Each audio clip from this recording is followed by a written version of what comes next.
में 100 से ज्यादा पुल हैं, जिनमें से 80 से ज्यादा बीते 20 सालों में बनाए गए हैं और 8 पुलों का निर्माण जारी भी है।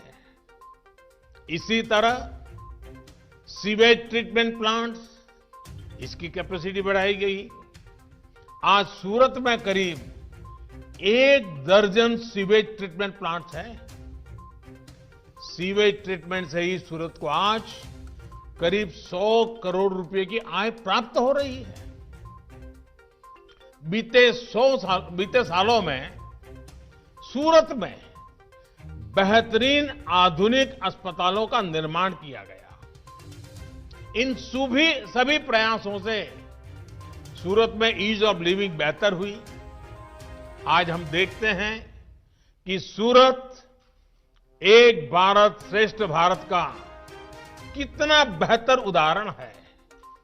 यहां में पूर्वांचल, ओडिशा, झारखंड, पश्चिम बंगाल, नॉर्थ ईस्ट, देश के कोने कोने से अपना भाग्य चमकाने के लिए आए हुए लोग, हमारे उद्यमी लोग, शिस्त और समर्पण के साथ लगे हुए लोग, एक प्रकार से जीता जागता सपनों से भरा हुआ लघु भारत सूरत की धरती पर पनपा है। ये सभी साथी मिलकर सूरत के विकास को नई बुलंदी देने के लिए काम कर रहे हैं। साथियों, इसी तरह गांधीनगर पहले की उसकी पहचान क्या होती थी?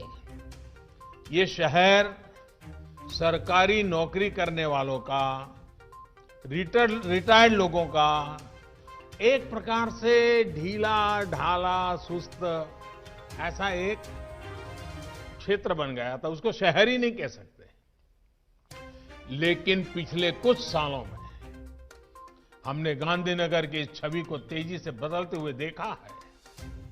अब जहां कहीं भी जाएंगे, गांधीनगर में आपको युवा दिखेंगे, नौजवान दिखेंगे, सपनों का अंबार दिखेगा। आज गांधीनगर की पहचान है IIT Gandhinagar, Gujarat national law university, national forensic science university, Raksha Shakti university, NIFT. आज गांधीनगर की पहचान है Pandit Deendayal petroleum university, Indian institute of teachers education, Dhirubhai Ambani institute of information and communication technology, national institute of design, बाइसेक्ट। अनगिनत मैं कह सकता हूं। इतने कम समय में भारत का भाग्य गढ़ने वाले लोगों का गणना निर्माण कार्य गांधीनगर की धरती पे हो रहा है। इन संस्थानों से केवल शिक्षा के क्षेत्र में परिवर्तन नहीं आया, बल्कि इन संस्थानों के साथ साथ कंपनियों के कैंपस भी यहां आना शुरू हुए। गांधीनगर में युवाओं लिए रोजगार के अवसर बढ़े। इसी तरह गांधीनगर में महात्मा मंदिर कॉन्फ्रेंस टूरिज्म को भी बढ़ा रहा है। अब प्रोफेशनल्स, डिप्लोमेट्स, थिंकर्स और लीडर्स यहां आते हैं, कॉन्फ्रेंस करते हैं। इससे शहर को एक नई पहचान भी मिली है और एक नई दिशा भी मिली है। आज गांधीनगर के शिक्षा संस्थानों, आधुनिक रेलवे स्टेशन, गिफ्ट सिटी, ऐसे प्रोजेक्ट्स, इंफ्रा के अनेक आधुनिक प्रोजेक्ट्स, इसने गांधीनगर को जीवंत कर दिया है। एक प्रकार से स्वप्निल शहर बना दिया है। साथियों, गांधीनगर के साथ ही अहमदाबाद में ही ऐसी अनेकों परियोजनाएं हैं जो आज शहर की पहचान बन चुकी है। साबरमती रिवर फ्रंट हो, कांकरिया लेक फ्रंट हो, वाटर एरोड्राम हो, बस रैपिड ट्रांजिट सिस्टम हो, मोटेरा में विश्व का सबसे बड़ा स्टेडियम हो, सरखेज का 6 लेन गांधीनगर हाईवे हो, अनेकों अनेक प्रोजेक्ट्स बीते वर्षों में बने हैं। एक प्रकार से अहमदाबाद की पौराणिकता को बनाए रखते हुए शहर की आधुनिकता का आवरण पहनाया जा रहा है। अहमदाबाद को भारत का पहला वर्ल्ड हेरिटेज सिटी घोषित किया गया है। अब अहमदाबाद के पास धौलेरा में नया एयरपोर्ट भी बनने वाला है। इस एयरपोर्ट को अहमदाबाद से कनेक्ट करने के लिए अहमदाबाद धौलेरा मोनोरेल को भी हाल में स्वीकृति दी जा चुकी है। इसी तरह अहमदाबाद और सूरत को देश की आर्थिक राजधानी मुंबई से जोड़ने वाली बुलेट ट्रेन पर भी काम की प्रगति पर है। साथियों, गुजरात के शहरों के साथ साथ ग्रामीण विकास में भी बीते सालों में अभूतपूर्व विकास हुआ है। विशेष रूप से गांवों में सड़क, बिजली, पानी की स्थिति में कैसे बीते 2 दशकों में सुधार आया है, वो गुजरात की विकास यात्रा का बहुत अहम अध्याय है। आज गुजरात के हर गांव में ऑल वेदर रोड कनेक्टिविटी है। जनजातीय क्षेत्रों के गांवों में भी बेहतर सड़कें हैं।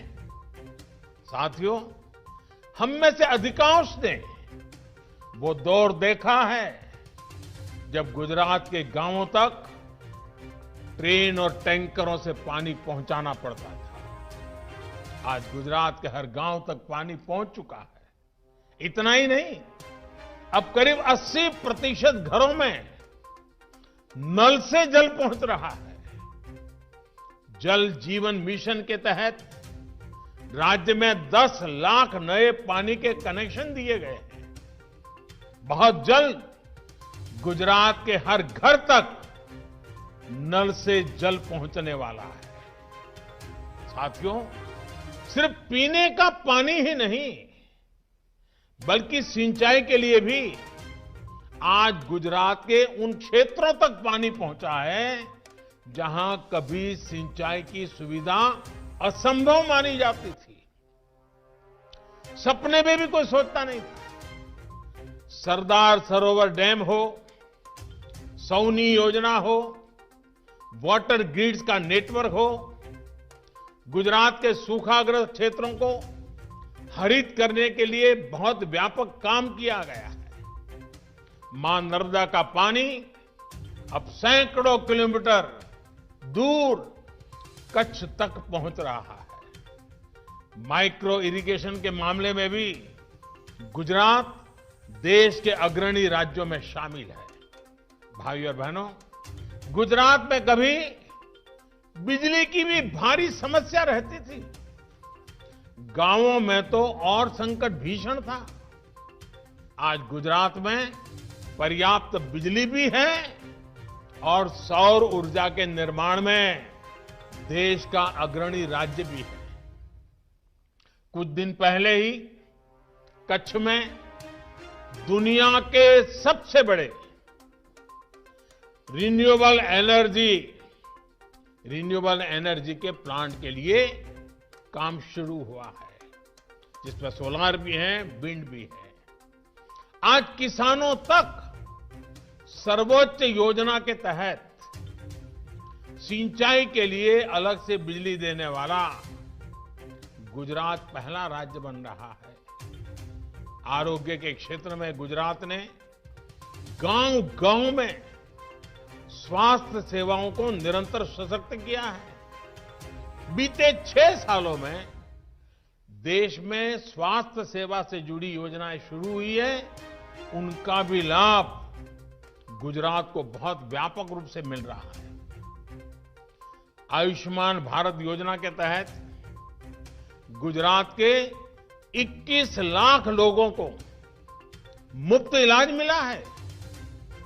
सस्ती दवाइयां देने वाले 525 से ज्यादा जन औषधि केंद्र आज गुजरात में कार्यरत है। इसमें से लगभग 100 करोड़ रुपए की बचत गुजरात के सामान्य परिवार खास करके मध्यम वर्ग, निम्न मध्यम वर्ग के परिवार, अगर उनके घर में बीमारी है तो सिर्फ इसके कारण 100 करोड़ रुपए जैसी रकम उनके जेब में बची है। ग्रामीण गरीबों को सस्ते घर दिलवाने में भी गुजरात तेजी से आगे बढ़ रहा है। पीएम आवास योजना ग्रामीण के तहत गुजरात के गांवों में 2.5 लाख से ज्यादा घर बनाए गए हैं। इसी तरह स्वच्छ भारत मिशन के तहत गुजरात के गांवों में 35 लाख से ज्यादा शौचालय का निर्माण हुआ है। गुजरात के गांवों के विकास के लिए कितनी तेजी से काम हो रहा है, इसका एक और उदाहरण है